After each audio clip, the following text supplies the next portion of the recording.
and welcome to Healthy Tales with Sahiba, brought to you by Zoconut, a leading business management software for health and nutrition businesses.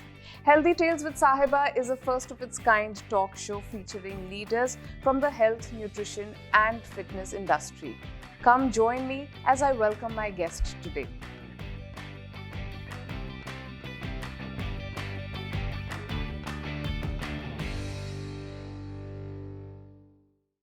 Mental health is important at every stage of our life, be it childhood, adolescence, or adulthood.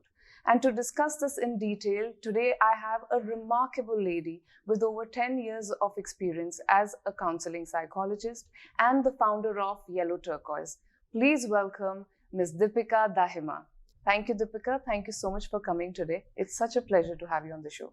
Thank you, Sahiba, for the warm welcome and the invite. So, what made you work with the youth, with young children? What made me work with them was their coming to me when I was in a clinical setup. Before coming into schools, I was working with hospital settings, and that's where I used to come across many youth with anxiety, depression, eating issues. So that made me wonder that why are they at a risk of so much of mental health?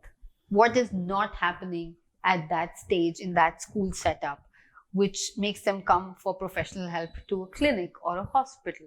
So I wanted to enter the school setting and fix it there and understand it there and interact with youth there for easing this issue.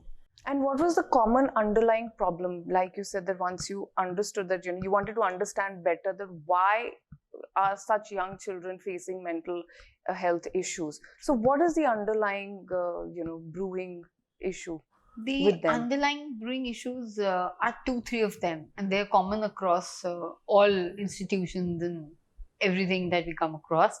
That there are a lot of fears of not being able to catch up with something or some relationships. So fears at home and fears outside home. Second would be their acceptance and rejection factor. Third comes to their emotional hygiene and eating issues that lands them into a depression or an eating disorder later. Right. Very interesting that you bring up these or highlight these issues. So like you said, eating disorders. I'm a practicing nutritionist and I get a lot of these young girls, women who, come to me with eating disorders, and they've been on a diet plan since, say, 13 years of age, etc. So as a policy, I don't give diet plans to children because I feel that really messes up their relationship with their body and with food. But people who have now, been a victim of eating disorders, what would you tell them, or what kind of suggestions would you give them to overcome that? First and foremost, to overcome anything, you need to know the root cause. And the root cause stems from comparisons. Right. When a child looks into the mirror and does not look at himself or herself, the child looks at a different person in himself or herself. Right. It's the idea to fit into the image created by society, that if you look like this, you are handsome or you are beautiful. Either by society or by probably selecting a role model which is not for them. Right. It's very rightly said, Sahiba. A role model is not for everyone and everybody unless you understand the individual differences while selecting a role model. Similarly, if you want to get into a fit body, you just cannot look at the glamour quotient. Right. You have to look at the adequate food intake. You have to be friends with food. Food is not the enemy. You have to make friends absolutely. with food, right? That's so right. And I totally agree with that. And sometimes I think you're talking about role models. Sometimes, especially in girls, I've seen that, they tend to compare themselves with their mothers. If the mother is fit or has a different body type, then the daughter is always trying to look or replicate the mother. And I think I've also encountered this in my profession with, mother-daughter duos who come to me with diet issues, etc. Absolutely. Even I've encountered this with many of my clients of that age, where they select a role model, not understanding that their body type and the way they would lose weight or gain weight, their best is going to be different from what the role model looks like. Right. You look at a role model from what is projected, not what the role model has gone through. Right. Absolutely. So projection is more important than the process. And where you forget the process and you look at projections like the selfie culture, or when you're just trying to put yourself in a different way on certain social media handles, you forget your own self-identity, or you create a new self-identity not understanding the prior one. That creates a difference. I think it's interesting you bring this up, and to carry on with this, I would like to ask you, it's a very fast-paced world now. Like you said, selfies, and we have these filters and which children use, and there is this constant need to be liked on social media. So, and that causes a lot of anxiety in children now. How do you usually get children who have these problems, anxiety issues related to social media presence? Yes. And this constant need to be liked and accepted on social media. Absolutely. So how does one deal with this? The more comfortable you are with yourself, the more you love yourself, like yourself for what you are, the more comfortable the entire process becomes. Like Sahiba, we are comfortable with what we are, who we are, how we look. That's where the body image issues do not hit us so hard. But I want to add here, I wasn't always comfortable with the way I looked. I also had body image issues, and it's only, it's a process, like you say, where of self-love and self-acceptance that makes you accept your body the way it is, and then that's how you overcome body image issues. But any tips that you would want to give to people, because I'm sure it's different for different individuals, but anything that could help people start this journey of accepting themselves? I think awareness, acceptance, and action are the 3 A's that really make this journey much more easier and worth it. Everybody wants to look their best, I understand, but looking your best will have little adjustments to yourself. That doesn't mean changing yourself entirely to look like someone. Right. So having that awareness that probably I am overweight or underweight, or I have to have this little fitness level to have a stamina for this job, or whatever the individual case may be, is much better than actually transforming yourself to become someone else. Right. Accepting that you are beautiful the way you are. You are precious the way you are. And little adjustments left and right will make you look better or make you feel better. And that's where the action comes into picture. That you take some steps towards your fitness, you get up early in the morning, you do a specific exercise regime to be your best self. Right? You need to act upon it then. Act comes little later. So Yeah. Awareness and acceptance have to be the cornerstone. Right. To know that what action is suitable for them. Sure. Usually people just act upon it without a thought. Oh, she looks like that. I should look like that.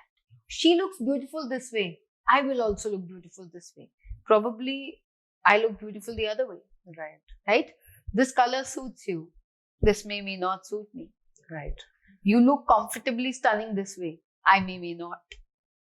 So respecting the individual differences, being aware of them, accepting them, and then acting upon them is the entire recipe to get out of body image issues. Deepika, I get a lot of clients with emotional eating as a problem. When we are happy, we reward ourselves with food. When we are sad, we find comfort in food. And even when we are anxious, during the pandemic, I used to get clients call me and feeling guilty because they were obviously finding comfort in food, and then they would feel guilty because they had eaten, and they were fearful, like you said, that we'll put on weight, we won't look good, etc., etc. I used to tell them it's fine, we are all anxious at this time, and if you're finding comfort in food, it's okay, but largely try and eat nutritious food. Once in a while, if you want to indulge, it's fine. But how should people not use food to feed their emotions? How to create that awareness that this is the emotion and food is not the answer? lot of things. Neither food, neither shopping, neither anger, neither substance. None of these is an answer to any emotion. People have to understand this. If you're feeling an emotion, you need to understand that there's a trigger that triggered it, a trigger that will deepen it. Eating your favorite food may trigger certain mood glands and make you feel good, but it will not sustain it. So, to sustain that feel good factor, people keep on eating food, right? When I'm sad, oh, let me have my food. And you keep on eating it. You don't stop. Why? Because you don't understand that emotion will not be sustained with the food. The moment you stop eating, the emotion comes back. You start feeling the emotion. So to have an escape, you start eating food, or you start taking alcohol, or you start taking anything else. You go out for shopping and you stay outside till the evening. But when you come back home, you are in the same emotion. Right. So one needs to understand that to answer emotion, you need yourself. You need silence, self-reflection. You need grassroots level of depth to understand it, to answer it, to feel it, to move out of it. Food is just a temporary solution. And like you said, a temporary solution, or probably I would say it is a mood relaxant, where after having a small meal, you can again sit back and think about what happened. I usually tell my clients that, okay, if you feel like if you're sad and you want to eat a slice of chocolate cake, go ahead, but be aware that I'm feeling sad and I'm eating chocolate cake. After finishing the chocolate cake, then become aware and see how your body is responding. If after 1 hour again you find yourself in that same sad mood, then you know that this is not the answer. So don't go back for another slice. You need to address the root cause. And I think that's where people like you come in, who can help people understand that this is the root cause and this is how you can overcome it, or and follow the process to overcome it. Adequate articulate eating is absolutely as essential as understanding and precise thinking. So, Deepika, during the pandemic, everybody was dealing with anxiety, and I think as adults, we were trying to process our own anxiety. But somewhere, I feel parents were not able to understand or be supportive enough of their children when they were going through their own level of anxiety. And I feel that happens apart from the pandemic also. Young children have a lot of anxiety these days regarding different things in life, be it school, homework, grades, peer pressure, social media, all of this, acceptance. So how can parents understand and help their child with anxiety? First things first, you need to understand that every child has something which the parent doesn't know about. What they don't know is not supposed to be a duty of the child to tell them, but rather in conversations, in appealing conversations about certain subtle themes, the parents will take them out. Okay. Right? The information should not be extracted, rather should be asked for in a non-threatening way. Any example that you can share? Yes. Suppose as a parent, if you feel that the child is hiding something or not sharing something, touch upon the possible themes that you feel the child may have. And while in conversations, while touching on those themes, related information will slowly come out. So a parent has to be a little patient, as sharing information is a process. Like even if parents come to us, I always tell them, it's nothing overnight wonder or a 90-day wonder. It's a process. It's a process, right? Trust is a process. Sharing is a process. Understanding is a process. Response is a process. Responsibility is a process. Everything that a human nature has and a conversation has is a process. Tell me, what is the vision behind Yellow Turquoise? The vision of Yellow Turquoise is to kindle awareness, acceptance, and action towards ease of mind with mental guidance, and ease of soul with spiritual guidance. That's lovely, Deepika. So you adopt a holistic approach. Yes, we aim at holistic growth of an individual, mental, emotional, social, spiritual, every fact. Okay, wonderful. So I have a lot of questions still to ask, but it's time for our fun segment. Let's lighten up the mood on the set and have some fun over some cold pressed juice shots. Sure. So Deepika, this is our fun segment, Sip Happens, where we have these lovely cold pressed juice shots by Ojo Lifestyle. So we are ensuring that you go back with even more glowing skin from Healthy Tales. And you have to fight for this beautiful hamper by Krishi Cress, which has beautiful products made from naturally grown organic produce. So you have to really fight for it. Everything on the table looks so tempting. So the rapid fire is divided into two segments. One is just basic rapid fire questions where you have to answer really fast. You have to be very quick. Second is a true or false. So I'll ask you a question. If the answer that you give is incorrect, you have to take a shot. Right? Okay. Name 3 different kinds of soups. Tomato vegetable mix. Okay. What would you do if you woke up one morning as Karan Johar? Delighted. What has been your favorite age so far? My present age. Okay. If you could be transformed into one animal, which one would you choose? Eagle. Oh, wonderful. So you can fly and look over everyone.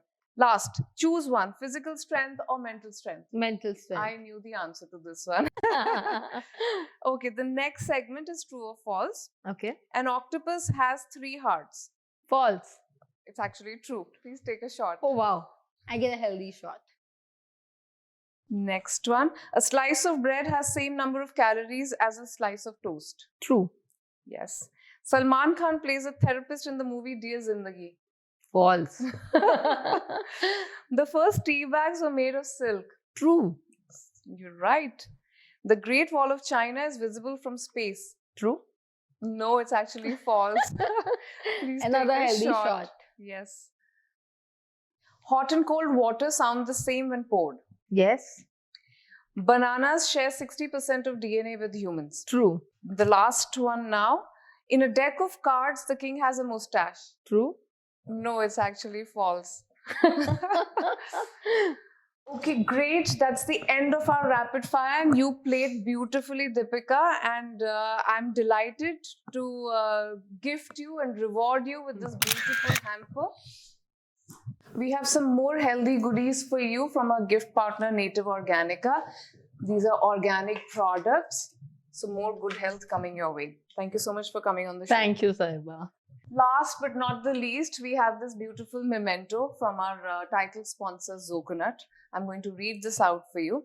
We applaud your spirit of entrepreneurship and wish you all the best for all future endeavors. All the best, Deepika. Thank you so much. Turquoise. Thank you. Such an important topic and such an insightful conversation. But that's all the time that we have for today. We'll see you next week. Same time, same place with a fresh set of guests. Till then, take care and be fit.